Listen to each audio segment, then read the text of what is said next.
Welcome. Welcome to our EBA, this webinar, an introduction to the EU SoHO Regulation. So I'm Peter O'Leary, I'm the Executive Director here in the European Blood Alliance. So just some quick housekeeping before we get into the webinar properly. So you'll see that as per the slide earlier on, your camera and microphone are disabled. And the webinar is being recorded, and there'll be a link to the recording and slides sent to you after the webinar. You can turn on the show captions or the subtitles, but they're in English only. After each presentation, we'll have 10 to 15 minutes for questions and answers. And if you use the Q&A box there with the question mark at the bottom, you can use that to raise questions. And I know we will cover many of the questions we received in advance as well. We can't see you, but do, as I see already, say hello to your colleagues on the chat, and you can also use the react button. Okay, with that, I'll just give a quick couple of slides on who we are here in the European Blood Alliance. Most of you know us, but just in case, and we'll.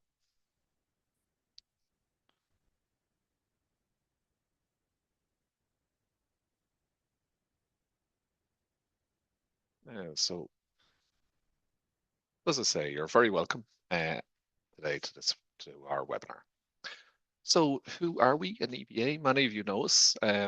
So we represent you, the public and non-profit blood establishments across Europe. So you're the only ones who received invites. So EBA, we currently have 30 member countries, as you see, and 1 observer in America's blood centers. And together, you as our members can collect over 17 million donations and serve over 500 million citizens. So as EBA, all our members share one vision, and I think everyone on this webinar shares the same. So it's a safe and sustainable blood supply for Europe. Our core values are actually unchanged since EBA was formed 28 years ago in 1998. So a focus on patient care, donor health, voluntary unpaid donation, openness through information sharing, and I think today's webinar is an excellent example, and excellence through evidence. And you can see there our strategic objectives, current strategic objectives, which you will be shared in the slide decks afterwards. But just to note, one is a focus on all European citizens. So very proud that we work together across Europe, and I think we know that there's strength together, and we're all remain focused on patients, donors, and our fellow citizens. So how do we work in the European Blood Alliance? We work really, it's our working group. So just briefly to go through them. So you'll see starting on the left, innovation, new products, which includes massive hemorrhage, whole blood, dry plasma, non-DHP blood bags, etc. Work on platelet lysate and artificial intelligence. We work a lot on contingency planning, of course, donor health, our new donor recruitment and retention working group, and medical affairs. We have people from EBA members get together to look at the emerging infectious disease through our EID monitor working group. A lot of excellent work in our benchmarking, the quality control proficiency testing scheme, our QCPTS, rare blood provision, and data protection. But of course, today is about our EU legislation working group, and I'm delighted to be joined by our fantastic chairs, Wolfgang Meyer and Marjolaine Jacques, who present, and of course, Bernardo Rodriguez is a key, our advocacy manager here in the European Blood Alliance is a key member. So you have our contact details there. So without further ado, I'll just introduce our speakers today. So as I mentioned there, Marjolaine Jacques. So Marjolaine is Head of European Affairs for the French Blood Establishment, EFS. She's also a member of our EBA board and co-chair, as we said, of the working group on EU legislation. So Marjolaine, a fantastic colleague, can I say, has worked on EU regulation since the publication of the European Commission's proposal, and is now working on its application and implementation within EFS. And now I'll pass over to Bernardo, our advocacy manager, so here in European Blood Alliance. And Bernardo has worked in European affairs for over 20 years. Joined EBA just before me in 2021 as Advocacy Manager, supports the work of EBA's EU Legislation Working Group and of everyone, all of you across the association during the negotiations of the SoHO regulation and now as we move into implementation. So without further ado, I'll stop sharing and I'll hand over to Bernardo, and I hope you all enjoyed the webinar. Thank you.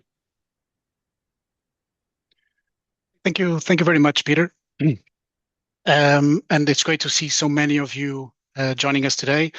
As Peter mentioned, this webinar was a request from our board, actually, but it very much is framed by the work that our members have been doing in the working group EU Legislation.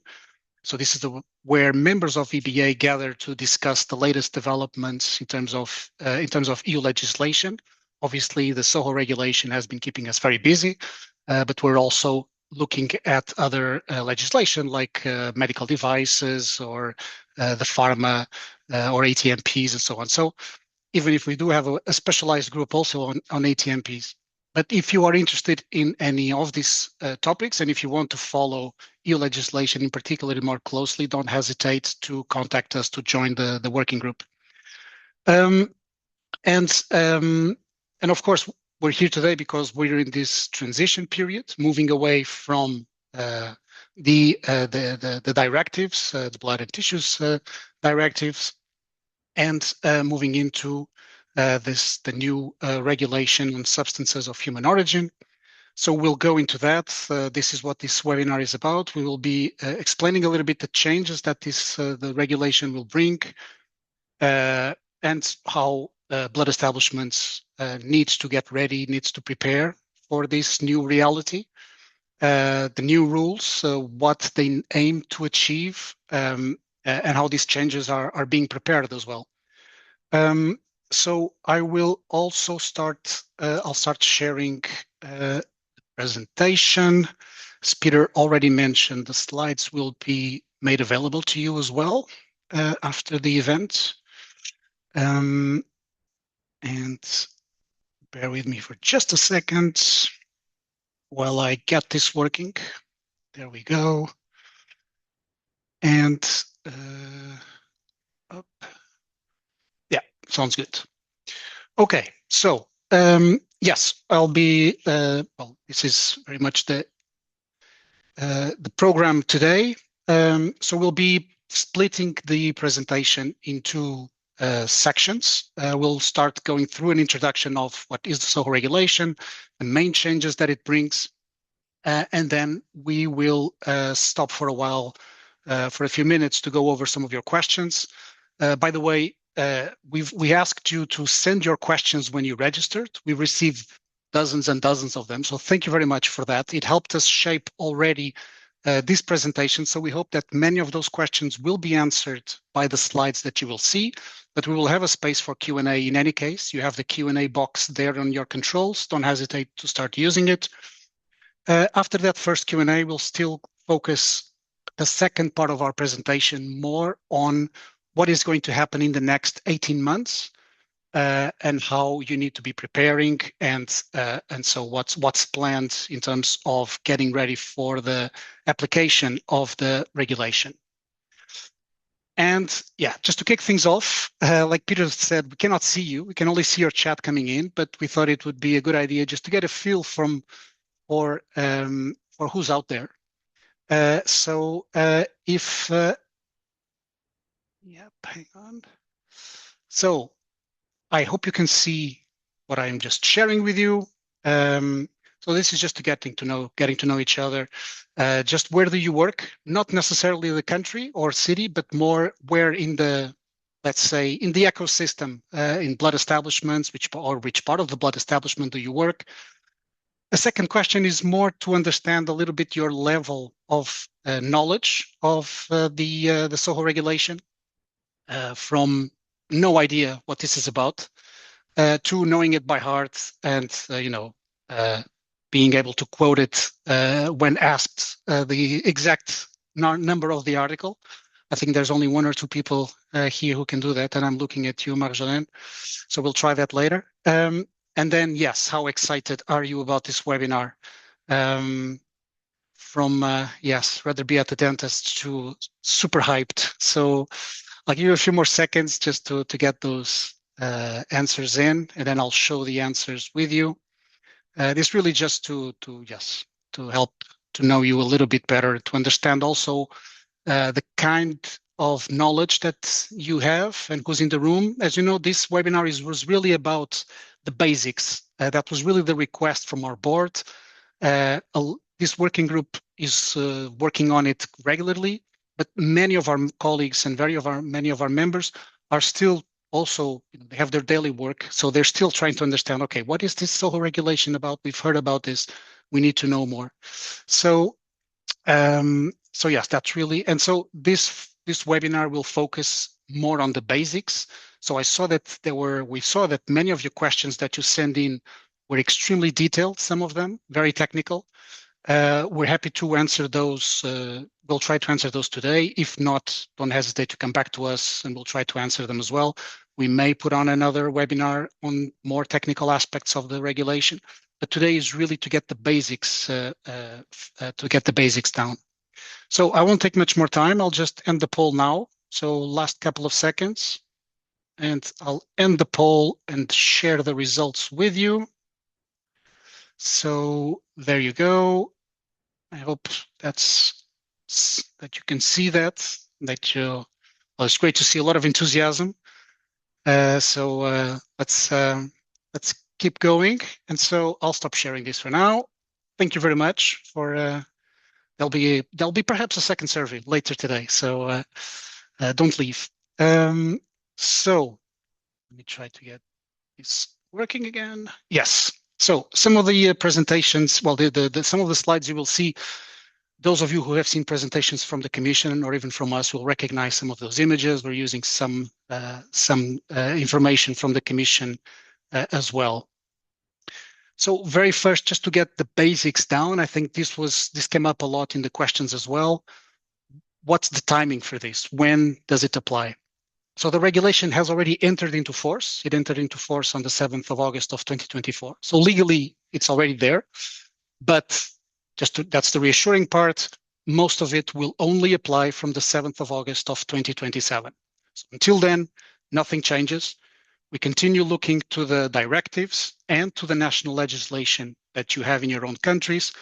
That will continue applying until 7th of August of 2027. So for the next 18 months, that's the situation. Not much changes in terms of the legal situation. So that just to reassure you and to set the timing as well for this for the SoHO regulation. Again, speaking of basics, that's the number of the regulation. It's about standards of quality and safety. So this is what it focuses on. There might be other aspects you're interested in. Which might not be covered by the regulation. This is all about quality and safety, and to some extent other aspects if we interpret that in a more wider way.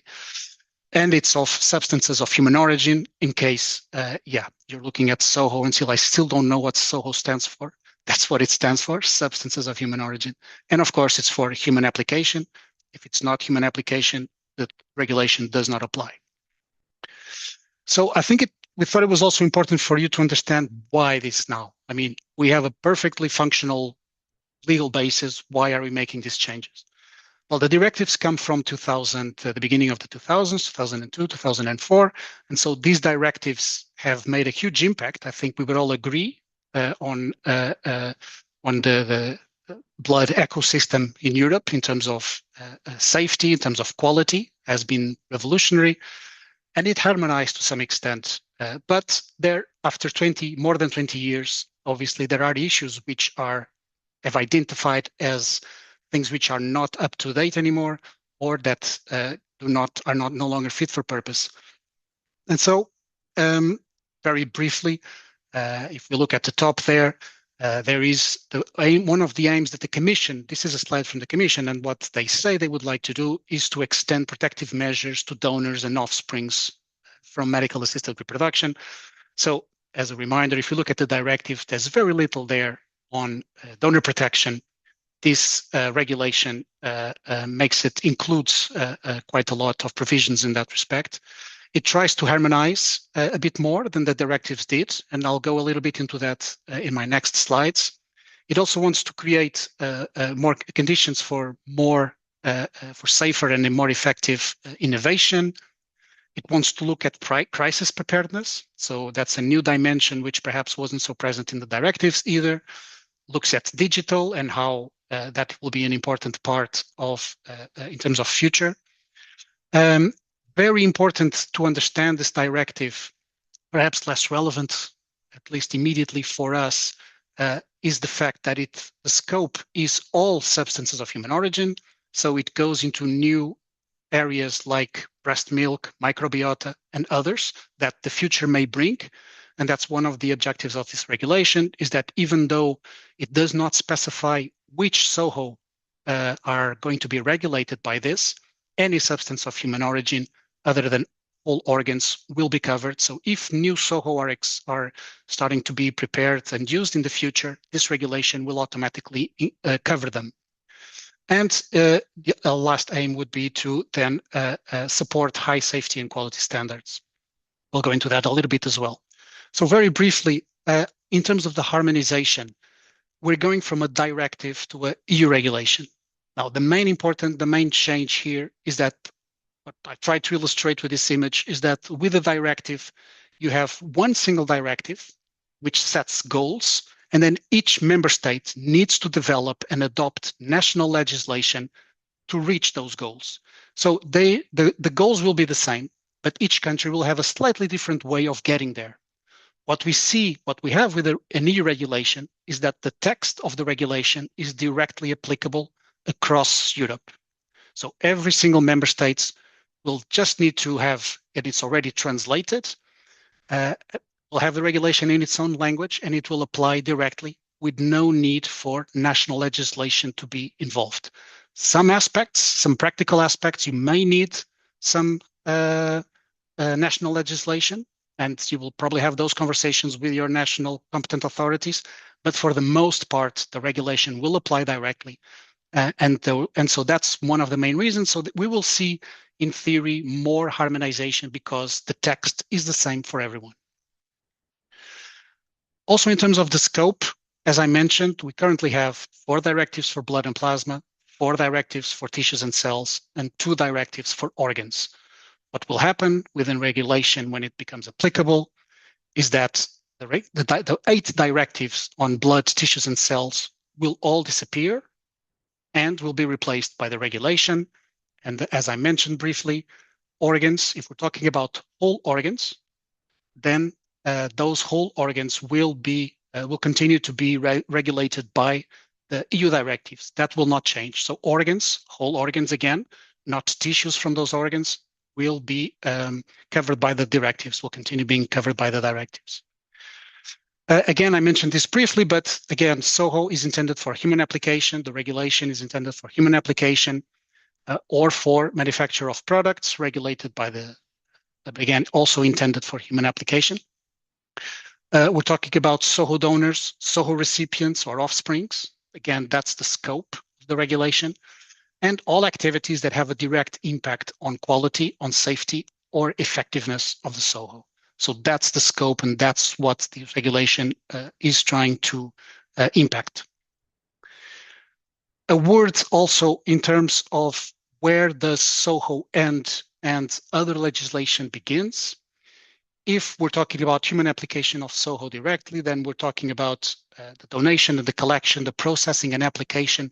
All this process will be covered by the SoHo regulation, as Marjolaine will address in a bit more detail later. I just wanted to make the point here that if you want to know, okay, but where does SoHo stop being regulated by the SoHo regulation because it's transformed into a medicine? We're thinking about plasma, for example. So where can I find on the SoHo regulation the article that says this is when SoHo is no longer a SoHo and is a medicine? Well, you will not find it there because the regulation, what it says is that it's for the other legislation, so the legislation on pharmaceutical products, for example, to determine where SoHo stops being a SoHo and it becomes a medical device or a medical product or a medicinal product.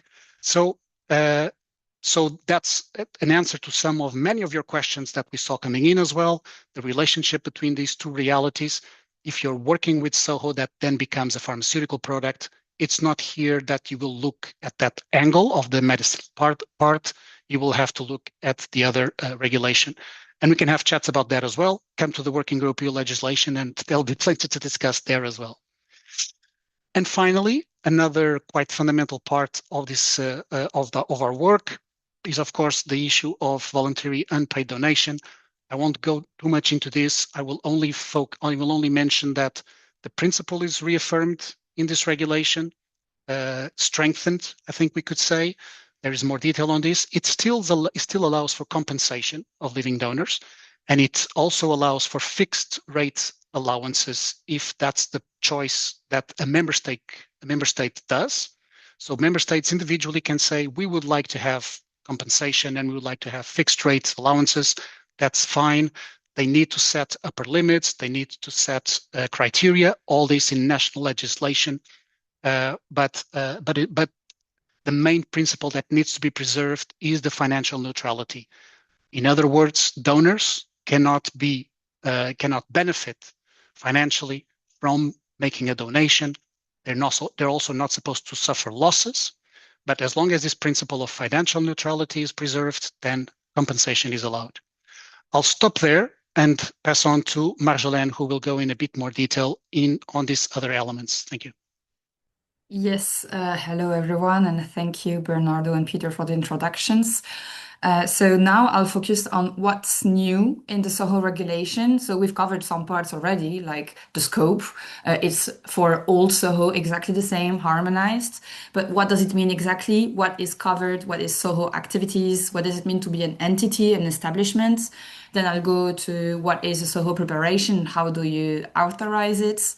And same for how you apply the standards and the technical guidelines for donor and recipient protections. I'll tell you a bit more of this new approach that is that is supposed to be more updated and easier to update in the future than currently, and then go quickly through vigilance, quality management, and supply continuity.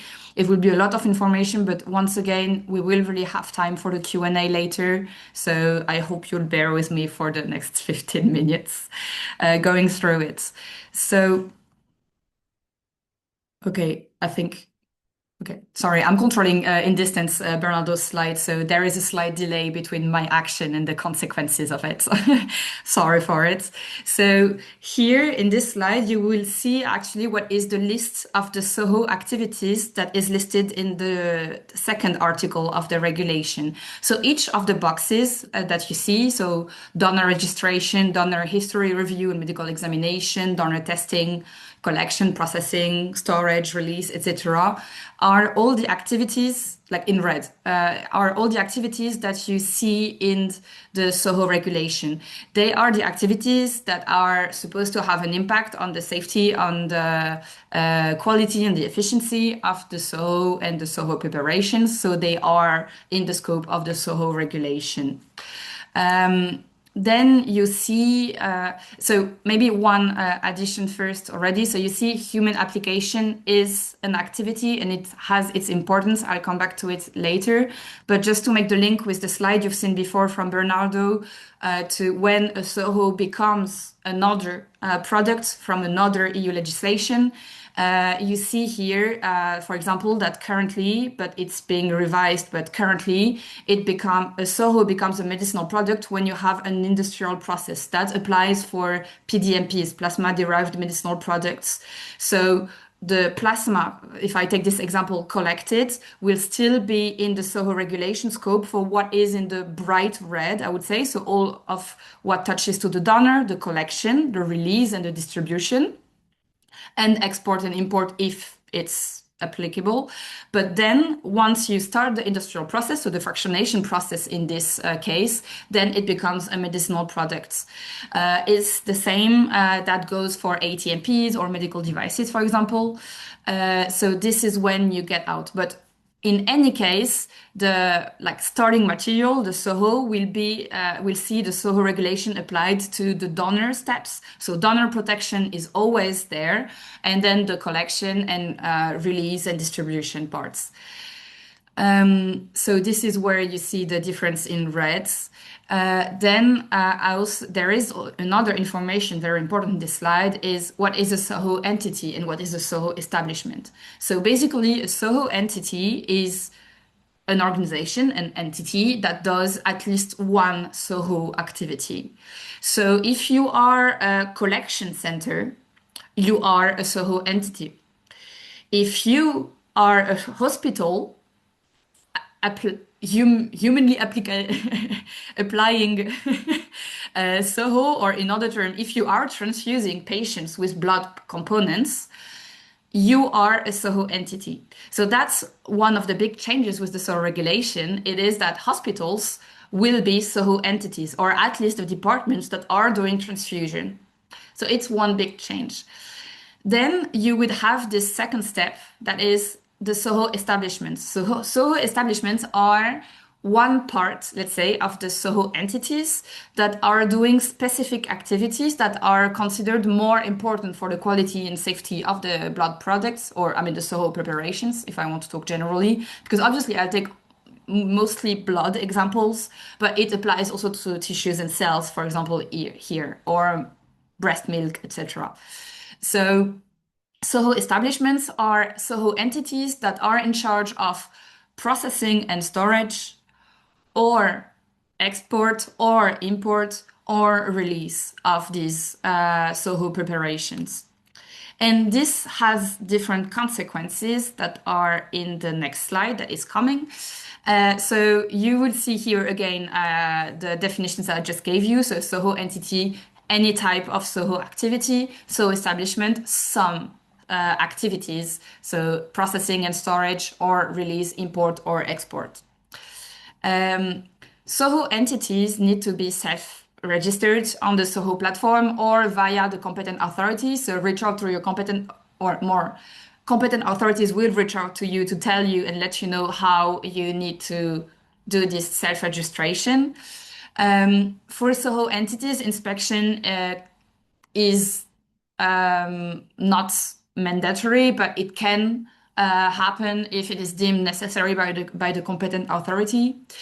SoHo entities need to have a responsible person, and you will see, I just listed some of the obligations of a SoHo entity, but you'll see all of these obligations in the chapter 4 of the regulation.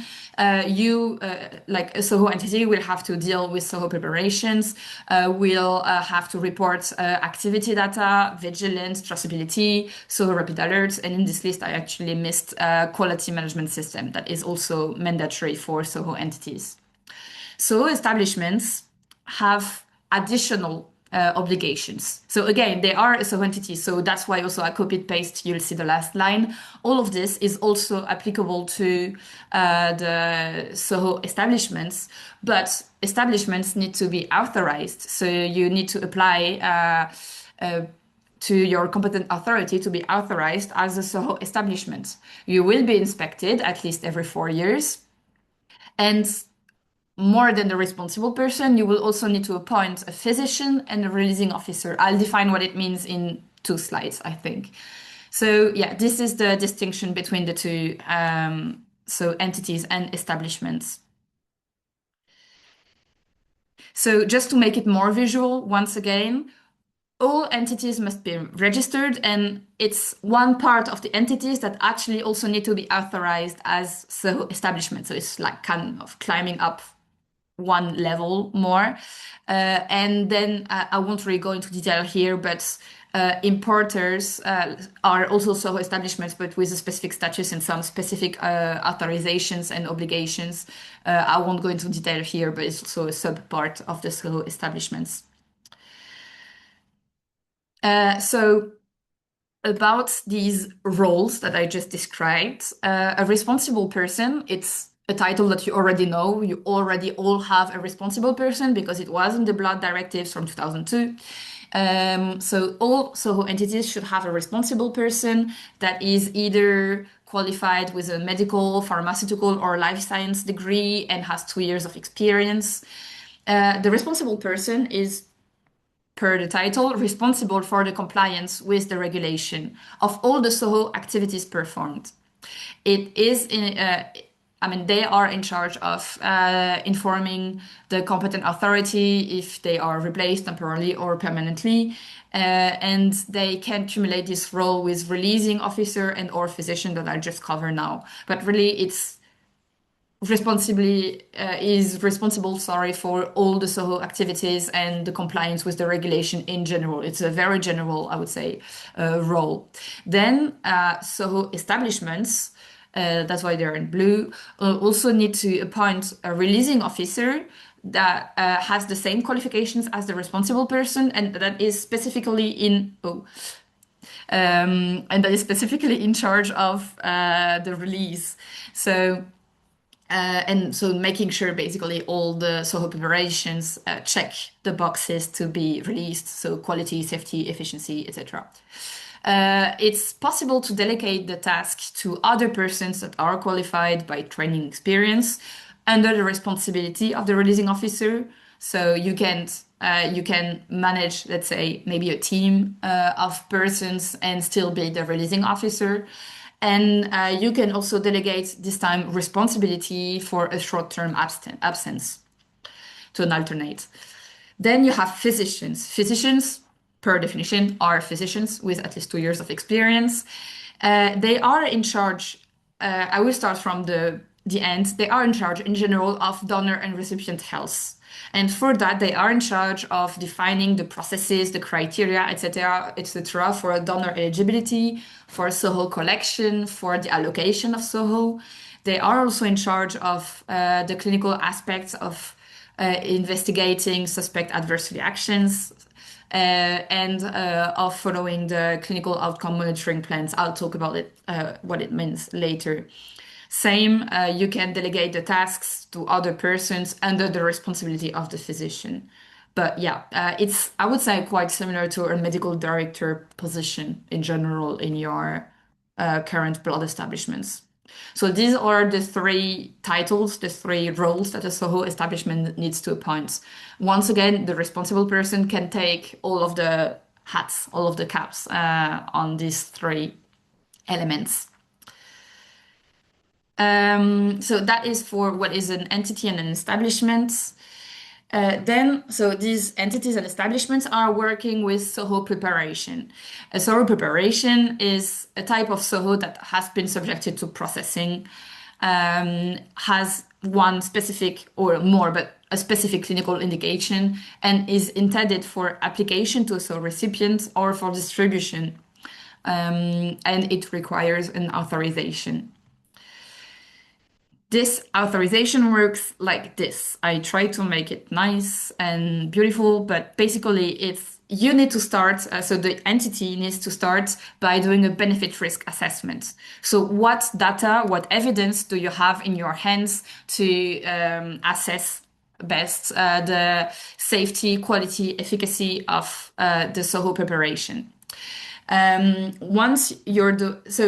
You can and actually should take into account if your blood component, if your SoHo preparation is very close to an EDQM monograph. So I'll come back later to the blood guide and EDQM, but basically you should you have a chapter that defines what is a standard red cell, platelet, etc.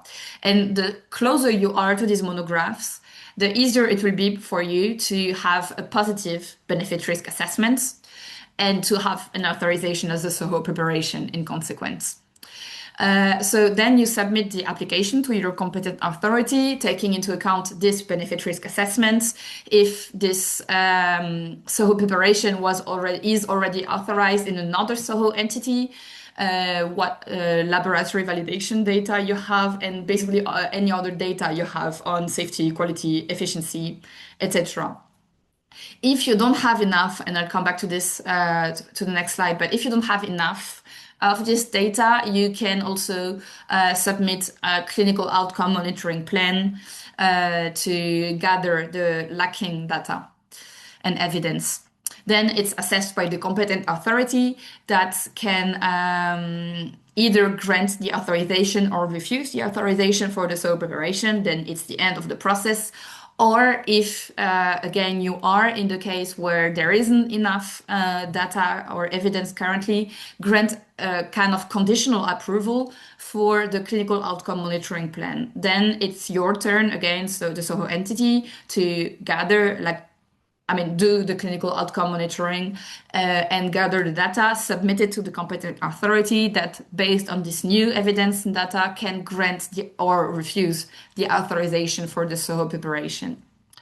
So when you are in the case where you have kind of a novel product, you are not completely within the monographs, etc., you will need to do, so the first line is really, once again, this benefit risk assessment. It's really a risk-based approach for the whole SoHo regulation. So if you already have sufficient evidence that the benefit risk is positive, or if the risk that you assess is really negligible, then you don't need a clinical outcome monitoring plan. Normally, the competent authority can directly grant you the authorization. If it is only an expected positive benefit risk, so you don't have all of the data to back this positive benefit risk, but it always needs to be positive, even if expected. Obviously, if it's not positive, don't go there. But if it is expected, then you can then assess if it is a low risk. You will need to have a clinical follow-up of a defined number of patients. Then, if it is a moderate risk, additionally to this clinical follow-up, you need to put in place a real clinical investigation study with an appropriate number of patients with predefined clinical endpoints. These clinical investigation studies will be listed and registered on the SoHo platform. We will talk about it later. So you will see the list of the clinical investigation studies currently happening in the EU. And if it is high risk, first you need the approval of the relevant national ethics committee, and then you also need to have a comparison to standard therapy. Normally, once you're there, you will gather all of the evidence and be able to submit your SoHo preparation application and hopefully receive your authorization by the competent authority. Then you enter into another part of the SoHo regulation, which is donor protection and recipient protection. So these are two chapters, chapter 6 for donors and chapter 7 for recipients, that have kind of the same format. I should already say here that it's quite new, this chapter of donor protection is quite new. It didn't really exist like this in the blood directives. So you see a shift in focus from the early 2000s, let's say, to now, where you really take into account as well donor health. So basically, for each of these chapters, you will have 3 different levels of objectives and standards. So the objectives are, I would say, quite easy regarding SoHo donors and SoHo recipients protection. Basically, you go into, please don't kill them, please protect their dignity, please try to keep your donors in good health and help your patients having a positive benefit risk and avoid any sorts of contamination, etc. So this is the objective. Try not to kill your donors and recipients. Then you go into the standards. How do you do it? Well, maybe you want to avoid a transmittable disease going into the patient, or you want to avoid that donors give too frequently, or donors that are not in a good health cannot donate. And then you have the technical guidelines. I'll come back to it. But very quickly on the standards, here is reference, it's more for you later, but basically you would see the first article of each chapter is the objectives. Then you would have the standards in the following articles. In the donors article, you have more articles because you have the 53 that is on standards, then 54 is on VUD that Bernard already mentioned, and 55 is on donor consent. You have Article 58 then on the recipient side. So very quickly, here you can see what are more the standards on donor protection. So once again, you need to inform them, having their consent. You need to ensure that their physical and mental integrity are preserved, non-discrimination, etc. You need to evaluate their health and have a risk proportionate. Again, it's really like about risk assessment all the time. So risk proportionate approach. And here, especially is important to notice the frequent or repeated donations, because in this regulation, you will be required to have, member states will need to put in place national donor registries to make sure that a donor doesn't give too frequently. For example, plasma doesn't go to different centers from one day to the other. And obviously, serious adverse reactions are also followed for donors. On the recipient side, you'll see it's all about mitigating risks. And for different risks, I won't go into too much detail, but yeah, avoid transmit disease, avoid all kinds of contaminations or immune reactions. And also, I think it's important to highlight that obviously you only apply a SoHo if it is necessary and if you have a proven benefit, and you cannot promote or make publicity and advertisement for a SoHo application, etc.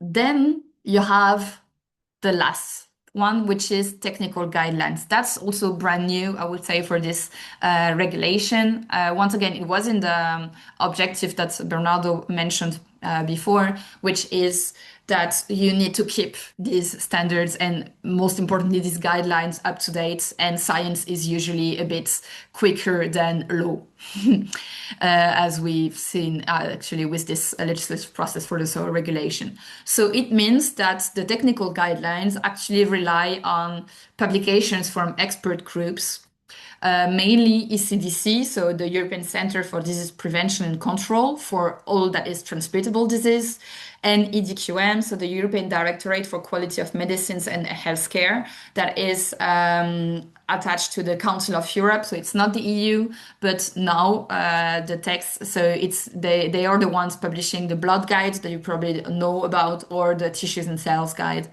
and they are the ones actually.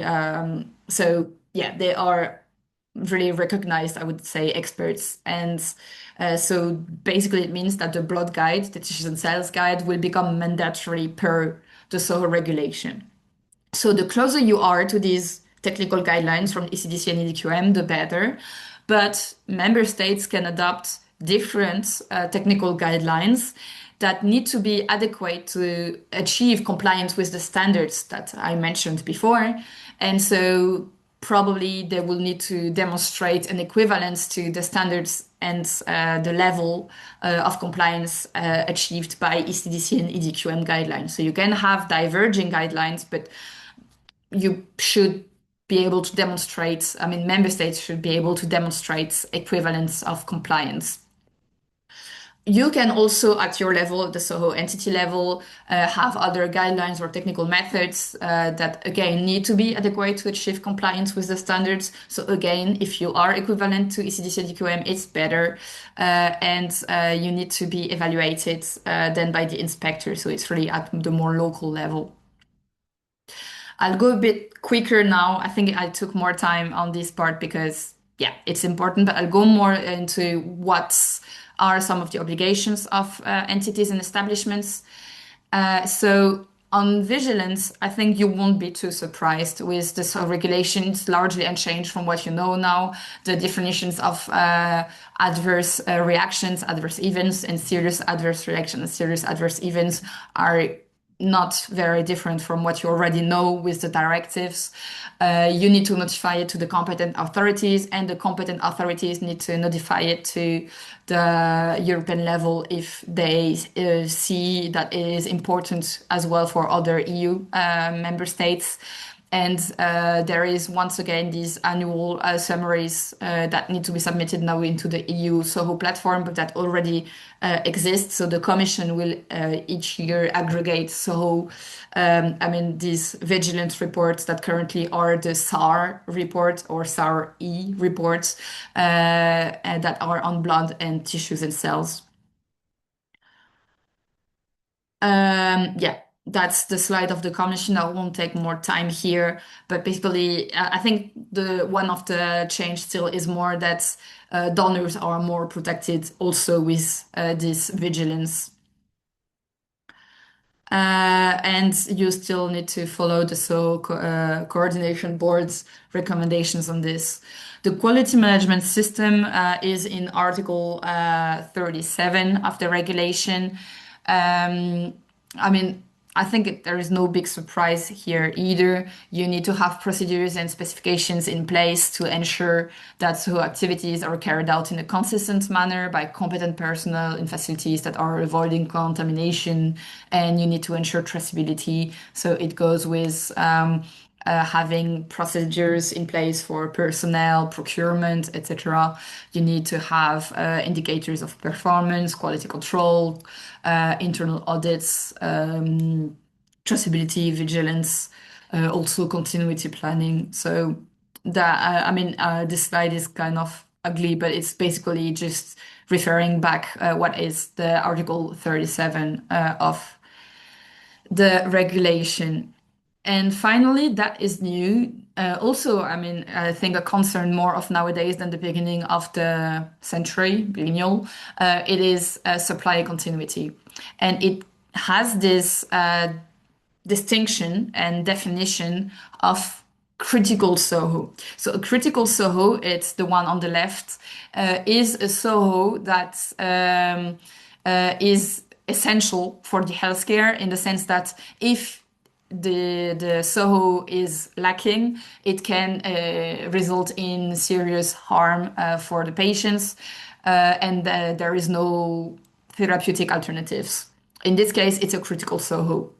And then if an entity is responsible for carrying out activities linked with critical SoHos, it's the one on the right that you see, then they might be a critical SoHo entity. And the criteria for if this is a critical SoHo entity is either you are the only or essential supplier of the of this critical SoHo, or you have a specialized expertise, service, equipment.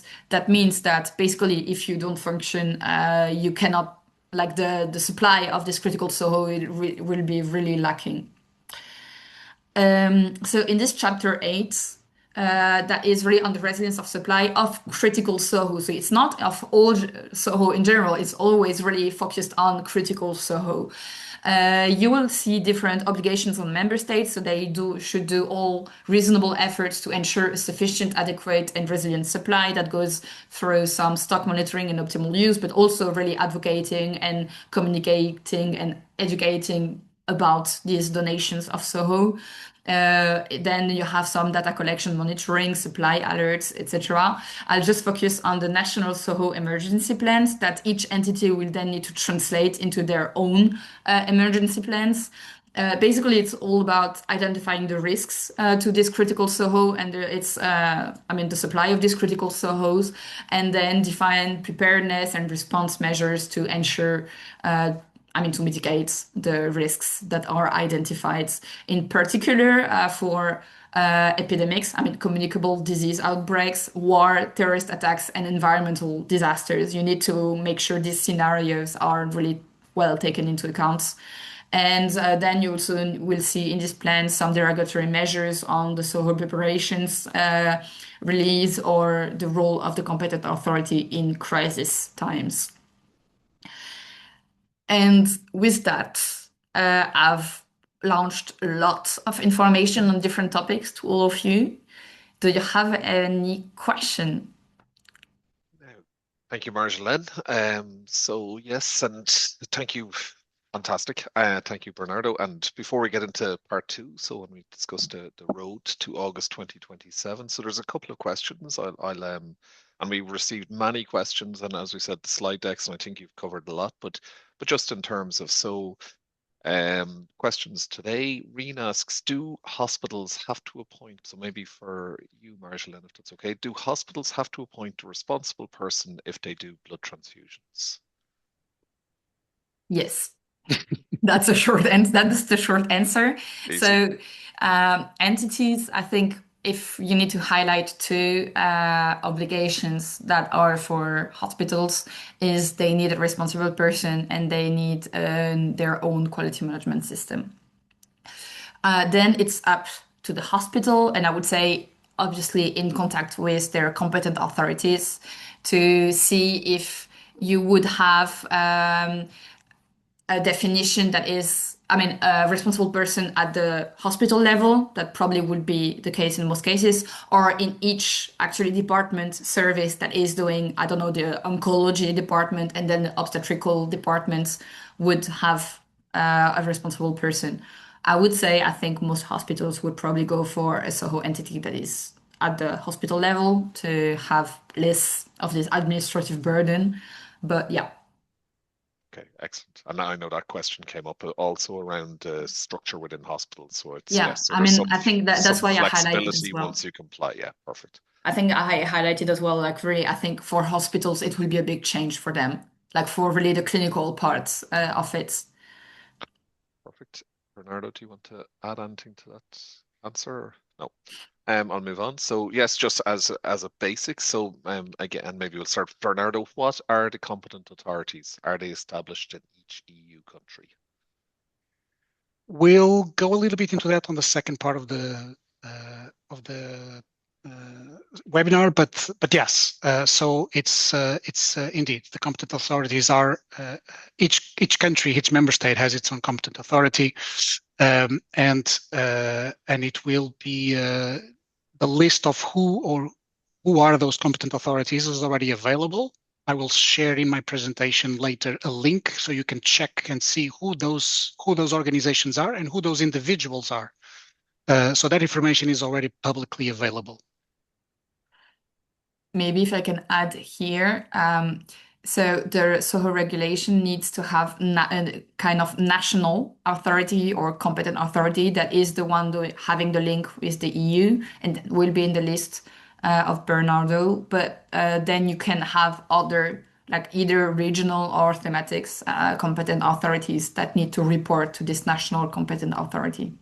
Yes, especially in the more complex countries, perhaps. Yeah. We can see that probably happening indeed. Perfect. Thank you. Okay, and we'll keep a subject close to our EBA heart because we've just published a recommendation on whole blood. So next question, maybe I'll start with Bernardo this time. Would whole blood transfusions, not split into components, fall outside of the SoHo regulation based on it not falling into the definition of processing? It's my understanding that it would be nevertheless covered by SoHo regulation. Marjolaine, feel free to jump in. I don't think it makes a difference. Yes, I think so. First, to check if a product is a SoHo preparation, I mean, a SoHo or not, I would say to not have the preparation term, check the list of the monographs or of EDQM, because the SoHo Coordination Board already said that all the monographs actually mean that they are SoHo preparations. And you have whole blood monographs in the blood guide, so that's already a good indication that it is covered in the SoHo regulation.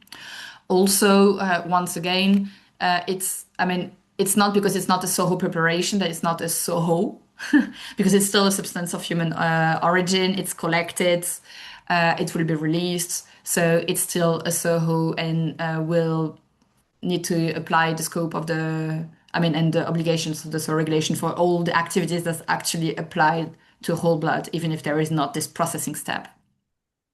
But it's true that it's a question for the authorization process. Perfect. It should actually just make it easier for you because you have less steps of processing to define. Excellent. Excellent. Thank you. Well, what we might do, because I know some of these questions, and so two things to note: we're monitoring all the questions, and we'll form answers to them all. But we might move on to the next part, because I know some of these elements that I see questions from, so from Pedro and Harold and Gabriela, but we'll go on to the next part of the webinar, if that's okay, and then we'll have another questions and answers at the end, and we'll ensure that there's answers. So if that's okay, I believe I'm moving back to you, Bernardo, if that's okay for the second part of the webinar. Yes. Let me see if I can. Okay. I think we're back on track. So, yes. So we wanted to, hang on. There we go.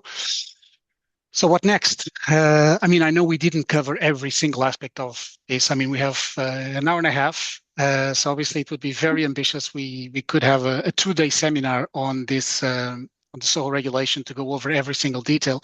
We will have other opportunities to go into that detail within EBA and elsewhere, but we thought it was also important to focus on what's ahead of us. And we did get a few questions from you as well in terms of, what's next. And questions that came on importing and things like that, which will have also some changes in the months ahead. So very quickly, yes, you're in for another survey. So this one, very quickly, is up. Basically to get a feel for whether you have already started preparing for the application of the SoHO regulation. So it's more to get an understanding. We know that some of our colleagues, many of them are busy with this already. Others are still waiting. So we wanted to get a feel as well in the room for how things are going on your end. And also it would be very interesting as well to understand, what would be the most useful type of support that you could think of in order to get ready. There will be, and I'll mention that, some opportunities and some initiatives that will be prepared in that respect. So that feedback would also be quite useful. So I'll give you just a few more seconds just to get some of those answers in, so that we have a little bit of a feel for what's happening on your side. I think I'm the only one that can see how the responses are coming in. And I see that, no, it's interesting to see that there is already quite a few of you who are getting ready, but many still not yet. So I think we still have, like I said, 18 months ahead of us. That's quite a lot of time, and also not a lot of time, depending on how you look at this. So that's why we also thought this webinar was quite timely, also as a sort of a wake-up call to get colleagues also more involved and knocking on the door of the people who need to provide some answers and to get things going as well. And of course, we're here to help in any way we can. So I'll stop the poll now, if you don't mind. I think there's still some questions coming in, but they're slowing down. And I'll share the results with you so you can have an idea of what we're at. So we're about 50-50 more or less, with more of you perhaps already doing slightly more of you starting to already do some work, which is great. And so on that note,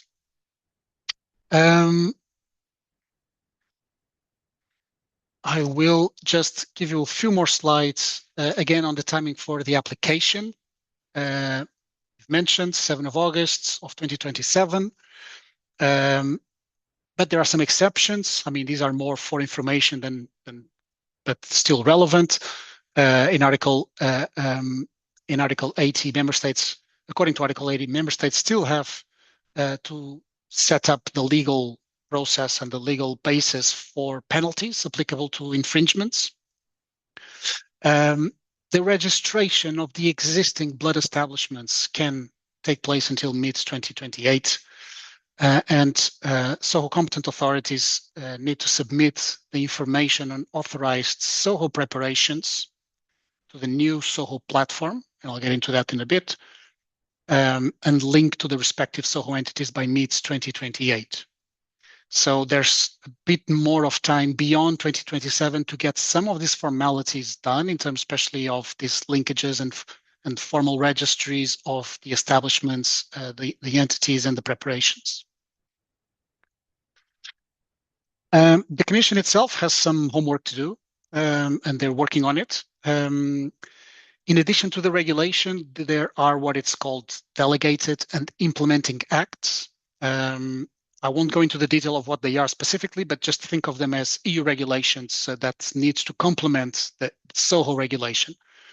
And according to the Article 47 of the SoHO regulation, the Commission still needs to lay down the obligations and procedures for importing SoHO establishments in order to verify equivalent standards of quality, safety, such imports. So we're expecting these to be adopted in the autumn of this year. Then we have, in terms of the data and how the still on the imports actually, specifying the information to be provided in an application for an authorization of importing SoHO. Again, that information will come in the autumn of this year. I'm also highlighting this because we did get some of your questions were about, okay, what about importing? Where can I find more detail? Well, that detail is coming. It's currently being developed by the member states, the Commission mostly, but with some involvement of member states. And so we will see that coming in the autumn of this year. Then in terms of the data that needs to be reported, the data sets that need to be reported, there's some work already going on in terms of what that data might look like, some of this information, some of the detail that needs to be collected is specified in the regulation, but needs to be further detailed. And so we'll see that coming in beginning of next year. EBA is actually involved in conversations with the Commission and EDQM and other organizations exactly on this issue. And then the minimum SoHO donor and SoHO recipient data, again, this is also something we're involved in, is also scheduled for later this year.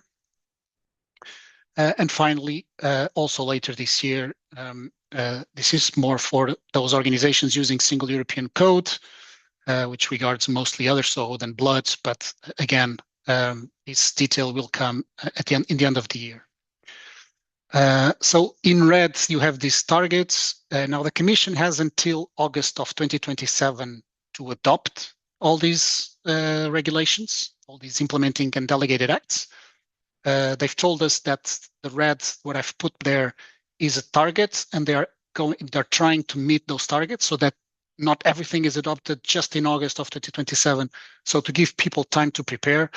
But again, don't take it as absolutely mandatory. It's the Commission's targets, and it may slide a little bit. In terms of the architecture of how this will happen, and there was already a question in terms of the competent authorities. Marjolaine also mentioned as well the SoHO Coordination Board. So I thought it was important to highlight a little bit what this is. So to guide this process of the implementing of getting ready for the implementation, the coordination between member states, and afterwards in the application of the SoHO regulation, there's a lot of involvement of the SoHO Coordination Board. Again, this is all detailed in the regulation. You can go see what their responsibilities are. But basically, this is a body that will be co-chaired by the European Commission with representatives from member states. That's the MS there. And so there will be two members per member state that will be sitting around the table. There will be EDQM, another EMA, and so on around the table as well, ECDC. And what will they do? They will be responsible for documenting best practices for supervisory functions and compensation conditions, for example, indicative criteria for critical SoHO and critical SoHO entities that Marjolaine already mentioned. So those two diagrams that you saw of what is a critical SoHO and what is a critical SoHO entity was produced by the SoHO Coordination Board, because it was one of the issues that the regulation says the SCB has to do. They will support joint oversight activities. So the Commission, the regulation foresees joint inspections, joint preparation assessments as well. So SCB will coordinate or support at least that work. They will support for the coordination during emergencies.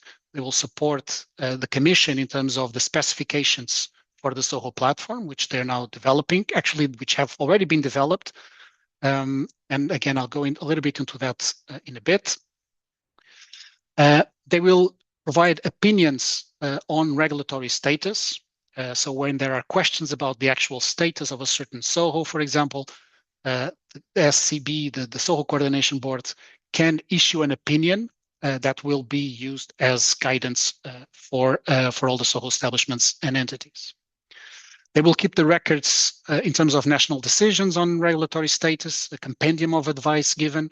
So it will be a sort of a one-stop shop, if you want. So a single place where you can go and look for all this information that would be otherwise scattered around different national websites. In theory, you would go, the SCB will be responsible for collecting all this information and have a single collection of this kind of information. They will also interact with other legislative bodies and provide advice. And for example, in terms of the medicinal products, they have a similar structure. And so the SoHo Coordination Board will interact with the pharmaceutical body in terms of opinions on regulatory status and things like that. So it will be a way of the SoHo sector speaking to the pharmaceutical sector, so the authorities speaking to each other to be able to issue a bit more of a coherent approach to some of these opinions and guidance. This SoHo Coordination Board is already working, and it's split into different subgroups. This is more for your information. So who is part of the SoHo Coordination Board? That information is available, as I said, and I'll share you the link in a bit. Who is part of the subgroups is not public information as far as I can tell, but these are experts that member states appoint to discuss some of the issues which are in there. So these are the subgroups which have been put together for the moment. In any case, the work of the subgroups still needs to go to the SoHo Coordination Board in general, and that's the SCB is the one that adopts those opinions of and that work that is produced by the working groups, the subgroups. So here, when you get the slides, you'll be able to click on those links. There's already a lot of information in terms of the membership of the SoHo Coordination Board and the representatives per member state. There's already a compendium of questions and official answers on some of the questions that you have today. Maybe you will already find some answers in there. There will be others of these compendiums that are being currently produced by the SCB. So there'll be several of these documents with questions and answers. The criteria for critical SoHo and critical SoHo entities that Marjolaine touched on. You have a document with those diagrams and with a little bit more of a detail on this criteria. There's already guidance on the compensation criteria and how member states can work to have this compensation criteria if they choose to have compensation. You can find a list there as well of the meetings of the SCB and as well as agendas and minutes of these meetings. So you can have if you're curious about what is being discussed and what are the conclusions, you can try to follow that through those agendas and minutes. So this and much more is in the SCB homepage. So you just need to click on that and you will have, you can find this.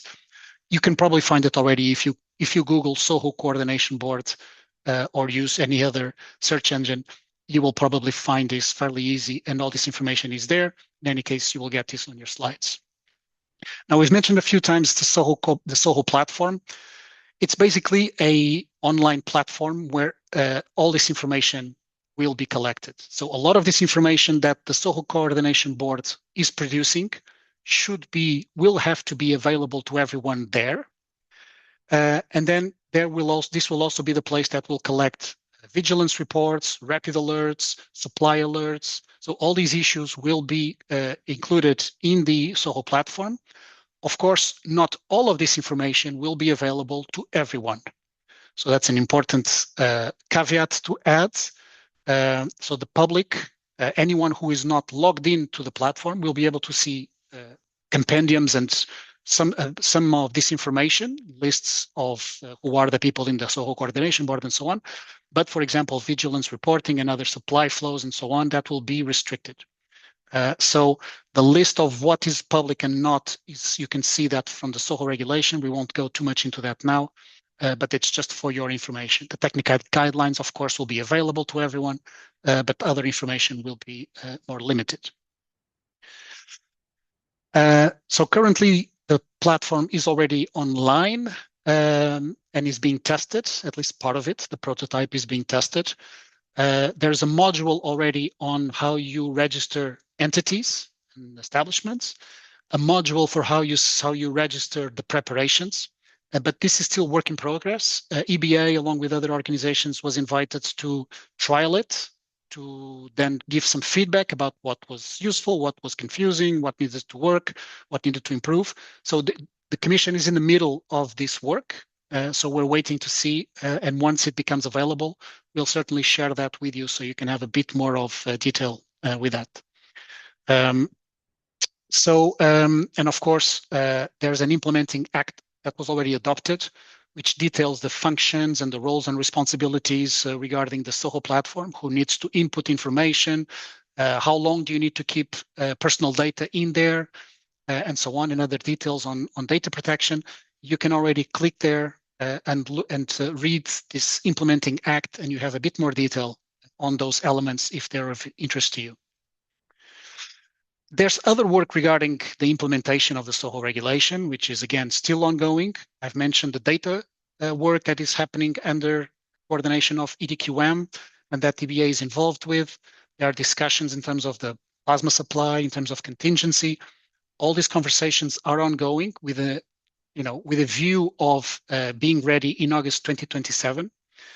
There will also be trainings in terms of the registrations, of inspections, preparations, vigilance. These trainings, as well as trainings and support for member states, for the competent authorities, and support also to professionals more generally, including yourselves, blood establishments, for societies, national societies, and so on. All these trainings and support measures, some of them are already being rolled out, and some of the member states are already benefiting from these trainings and from this organizational support. More will come as well. We're hoping that the support to professionals will be available very soon. We hope to be involved in that as well. So we're waiting to see. In any case, this webinar is part of that effort to support professionals, obviously from our side, and we'll continue doing that. But we're hoping that from the Commission level, there will be some additional support to be able to reach more people. So all this is ongoing, and that will be in place before August of 2027, and very likely beyond August 2027, because this will require probably a lot of support in the coming years and not just months. This is a very busy slide, but gives you an idea. Again, you will be able to look at this with a bit more time when you receive the slides. It's just an overview of what you can expect in terms of guidelines between now and August 2027. So you have there what is expected from the Commission in terms of guidelines. The platform, the SoHO platform should be ready at beginning of 2027 and so on. From the EDQM, of course, the most important bit is, of course, the blood guide, the 23rd edition of the blood guide, which we're expecting at the beginning of 2027, because that will be the blood guide, that will be the edition of the blood guide that will be applicable when the SoHO regulation becomes applicable. Then you also have a number of publications from the ECDC in terms of guidelines which are scheduled to happen. Now here it's just, I'll give you a bit more detail after, but there's quite a lot of public guidelines being prepared by ECDC with regular consultations as well that you can get involved in. And finally, of course, member states and SoHO entities, of course, needs to also get ready. if they wish to implement, to have their own technical guidelines and so on, in terms of the SoHo, national SoHo emergency plans and so on. All that needs to be in place by 2027. So obviously this framework, this time framework between now and August 27, of course, is the time for everyone to be ready, accompany all this work, monitor all this work, but obviously look internally and see what is in place and what is missing, and get busy, of course. Now, if this looks very busy, and it is, of course, spare a thought for colleagues working on other SoHo sectors, which, of course, are fairly new to EU regulation, or at least this sort of regulation. People, organizations linked with assisted reproduction or blood or milk banks, because they will have to have the same level of compliance than blood banks, blood establishments, and of course they do not have that tradition and that history of working with all these guidelines and work.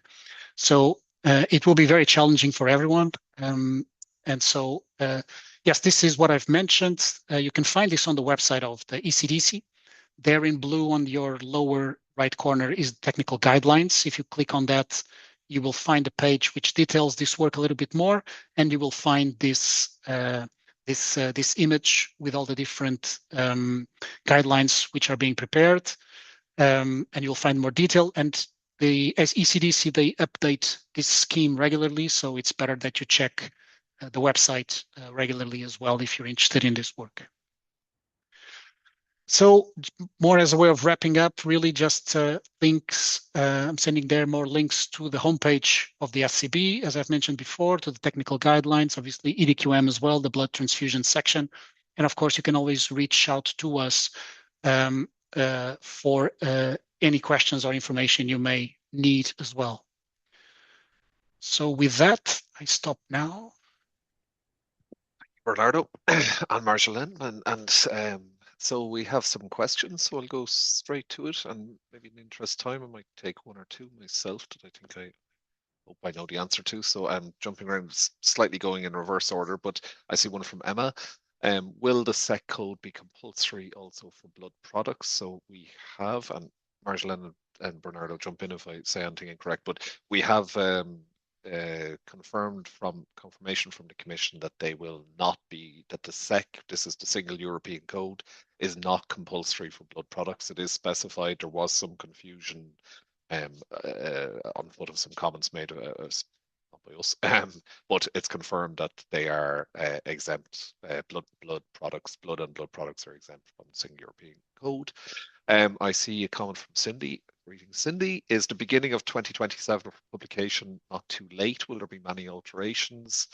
I think it's fair to say that, of course, there are many questions remaining, and we as EBA and all as the working group, of course, we bring these concerns. And I think, as Bernardo referenced, the training, how can you be trained on some documents maybe and guidelines that aren't released? But it's, all I can reassure you, Cindy, is that we're all in the same boat, and we in EBA, and we're all working together to address those. I don't know if there's a more clear answer I can give. Sorry, yes, please. Yeah, no, I guess you're referring here to the blood guides, especially that was mentioned. So the 23rd edition will be published in 2027, but it won't be completely new and revolutionary. You already have the 22nd edition that was published almost a year ago now, I think in last May. So don't hesitate to start. I mean, I'm saying it because that's also what I'm doing internally within EFS. It's start really look into what exists currently in the blood guides, because probably there will be some changes, but not everything will change within 2 years. So the closer you are to the 22nd version, and the more you know the 22nd version, the better you will be to like apply and implement the 23rd edition. Thank you, Marjolaine. And maybe you might follow on that. There's a question which is the EDQM guide also directly applicable? I think this is back to the hierarchy of guidelines, but I don't know if that's, if you want to summarize it. So, I mean, if I get technical, it's first not all of the blood guide necessarily that will be directly applicable. But I mean, it's easier just to say blood guide will be applicable because then you don't miss anything. But it's if you check the regulation, it's the chapters of the blood guide that go into donor and recipient protection. Once you've said that, you have almost out of the blood guides because then also, for example, on the quality management system, they are also referring to the chapter of the blood guide on quality management. You also have a chapter of the blood guide of vigilance that if you apply same, it's easier because it's donor protection, etc. So let's just say yes, but except if your member state adopts alternative guidelines. So you would have what you kind of have already now, because so as you know, one part, the first chapter of the blood guide is actually already applicable with the directives. So it's also not something completely new to us. Maybe if you don't know it, but because it's like translated into your language and included because it's a directive, so it's transposed. But you already have some of it actually in your landscape nationally. But yeah, you can still have validations or other to, let's say, avoid this and have your own guideline once again with equivalency and the same level of standards. So yeah. Yeah, I mean, the principle is the closer you are to the guidelines, the easier it will be for the inspection. Because once you start diverging from the guidelines, then you start getting questions for scientific evidence to show and paperwork to show that you are complying with the regulation, with the objectives of the regulation, and with the standards foreseen in the regulation. If you just say, "Well, we did copy paste of the of the guidelines," then the inspector is just one big tick in theory, and it's easier to prove that you are complying with the regulation. If you start diverging, then you need to put in the extra work to justify why you're diverging. And yes, I am diverging, but I'm meeting the same standards. And this is why. Thank you. Okay, we'll go back up, and I think the links to Pedro and Harold had kind of overlapping questions. I might read Pedro's.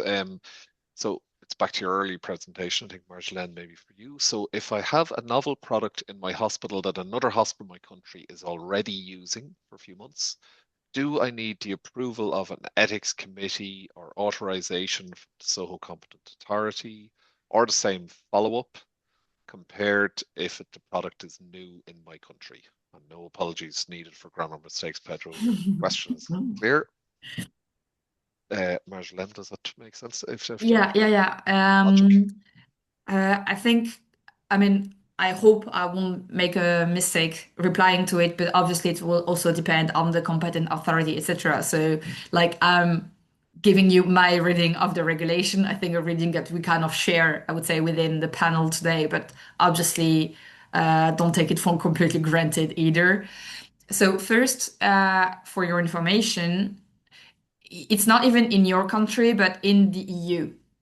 Meaning, if a SoHo preparation is already authorized somewhere in the EU, it's in the compendium that is on the SoHo platform, so it's referenced. And you can say, hey, so I'll basically just do the same as them, and that might make your job easier in having your authorization. If it's a completely novel blood product and you're the first one to go, obviously you will have the biggest burden in gathering all of this data, etc. I just should mention here that if you're not using the same medical device, for example, the same type of blood bag than your neighbor, it's already considered as a change, a substantial change in the SoHo preparation process. So it means that I mean, obviously you can say, hey, it's only the blood bag that is different, but still you would need this data like of validation of this blood bag, especially. So it's actually quite difficult to say because You will have a lot of very different settings. I think you will have only on rare occasions something where you have exactly the same process as your neighbor and another entity. But it's true that it's really based on novelty. So as soon as someone is already authorized somewhere else and already provided all of the data, did the clinical study, etc., it's easier for you to come second, I would say. Yeah. But all of this process, I mean, the complete process is really on novel products. I should also mention here that in the transition phase, all of your SoHo preparations that are authorized today will be deemed also authorized with the next regulation. So you won't have an on-off. I mean, you can still release your red cells, your more standard red cells between the 6th and the 8th of August 27. Obviously, you won't have a complete disruption of it because just of authorization processes. So it should also be reassuring for less novelties products. Perfect. I don't Thank know you, if Bernardo, you Marjolaine. want to add something. He doesn't have time. Sorry, he doesn't. We don't have time for him to add something. Sorry, Bernardo. So I'm joking. No, I just wanted because we're just about to wrap up, and so just some small finishing points to say. So I see the questions, and from Knut, Gabriella, I see a couple from, and we will find a way. So I think it covered some of the novel projects on serum eye drops, etc. But we have, and I note the question on the responsible person, so we'll have a way to answer the questions. As I said, lots. Thank you all for putting them in. There will be a feedback survey when will pop up on your screen and emailed when you close down. So just we'd appreciate you filling that in and give us ideas if there's thematic webinars you'd like to see coming from us in EBA. Yeah, and I put the contact details earlier on as well. So just on a personal note, I'd like to thank, well, first of all, the speakers, Marjolaine and Bernardo and Wolfgang as the chair, co-chair of our EU legislation. I'd like to thank all of you for everything you do. Thank you for being on, but thank you for looking after the patients and donors and citizens of Europe.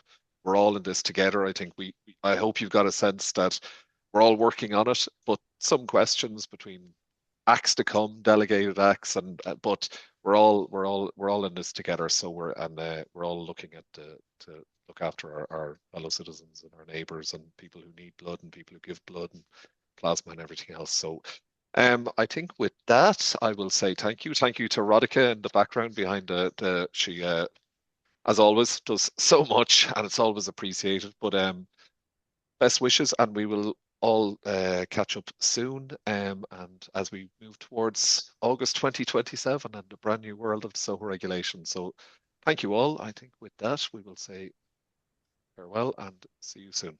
Thank you. Hi, everyone. Thank you. Bye.